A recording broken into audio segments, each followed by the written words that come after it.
share no stories, just something in your eyes.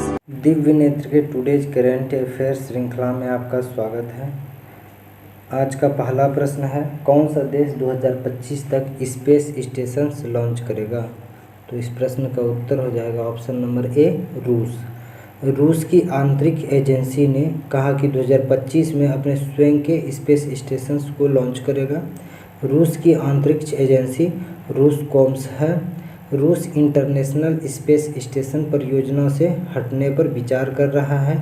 International space station इतिहास में सबसे महत्वाकांक्षी अंतर्राष्ट्रीय सहयोग में से एक है। इंटरनेशनल स्पेस स्टेशन 1998 में शुरू किया गया और इसमें रूस, संयुक्त राज्य अमेरिका, कनाडा, जापान और यूरोपीय अंतरिक्ष एजेंसी शामिल थे। नेक्स्ट प्रश्न है, आर्थिक मामलों की मंत्रिमंडलीय समिति की अध्यक्षता कौन करता है? तो इस प्रश्न का उत्तर हो जाएगा ऑप्शन नंबर ए, प्रधानमंत्री। प्रधानमंत्री श्री नरेंद्र मोदी की अध्यक्षता में आर्थिक मामलों की मंत्रिमंडलीय समिति की उर्वरक विभाग की प्रस्ताव को मंजूरी दी। समिति ने तलचेर फर्टिलाइजर्स लिमिटेड द्वारा कोयला गैसीकरण के माध्यम से उत्पादित यूरिया के लिए विशेष सब्सिडी नीति तैयार करने की मंजूरी दी है। परियोजना से किसानों को उर्वरक की उपलब्धता में सुधार होगा, जिसमें पूर्वी क्षेत्रों का विकास होगा। देश के पूर्वी हिस्से में यूरिया की आपूर्ति के लिए परिवहन सब्सिडी की बचत भी होगी। नेक्स्ट प्रश्न है, विश्व प्रेस स्वतंत्रता सूचकांक में भारत को कौन सा स्थान मिला? तो इस प्रश्न का उत्तर हो जाएगा ऑप्शन नंबर बी, 142वां।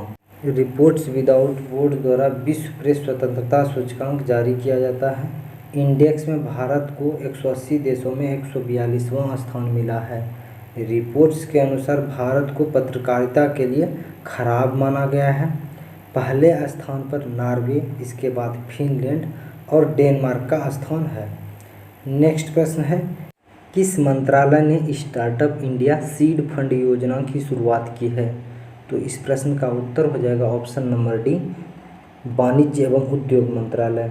वाणिज्य और उद्योग मंत्रालय ने स्टार्टअप इंडिया सीड फंड योजना की शुरुआत की है। इस फंड का उद्देश्य विकास, उत्पाद परीक्षण, बाजार प्रवेश और व्यवसायीकरण के प्रमाण के लिए स्टार्टअप वित्तीय सहायता प्रदान करना है। सरकार ने फंड के लिए 945 करोड़ रुपये को मंजूरी दी है, जिसे 1 अप्रैल 2021 से शुरू करते हुए अगले 4 वर्ष में विभाजित किया जाएगा।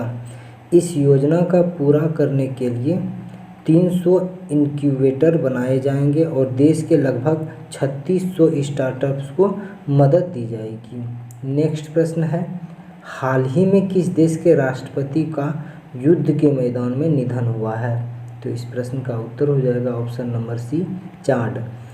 चाड के राष्ट्रपति इदरिस डेबी इटानो का युद्ध में हुए घावों से निधन हो गया। उसके बेटे को तुरंत एक सैन्य परिषद के प्रमुख के रूप में नामित किया गया था और सरकार और संसद दोनों को भंग कर दिया गया। इदरिस डेबी का राष्ट्रपति के रूप में छठा कार्यकाल था। नेक्स्ट प्रश्न है, जल जीवन मिशन किस मंत्रालय की पहल है? तो इस प्रश्न का उत्तर हो जाएगा ऑप्शन नंबर बी, जल शक्ति मंत्रालय। जल जीवन मिशन जल शक्ति मंत्रालय की एक पहल है। इसका विजन प्रत्येक ग्रामीण परिवार को पर्याप्त मात्रा में पीने का पानी की आपूर्ति करना है। इसका उद्देश्य प्रत्येक ग्रामीण घर में नल से जल उपलब्ध कराना है।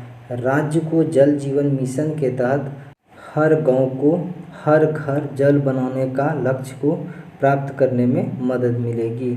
नेक्स्ट प्रश्न है, सिविल सर्विस दिवस कब मनाया जाता है? तो इस प्रश्न का उत्तर हो जाएगा ऑप्शन नंबर डी, 21 अप्रैल। 21 अप्रैल को सिविल सर्विस दिवस मनाया जाता है, क्योंकि इस दिन देश के पहले गृह मंत्री सरदार वल्लभ भाई पटेल ने 1947 में नवनियुक्त प्रशासनिक सेवा अधिकारियों को संबोधित किया था।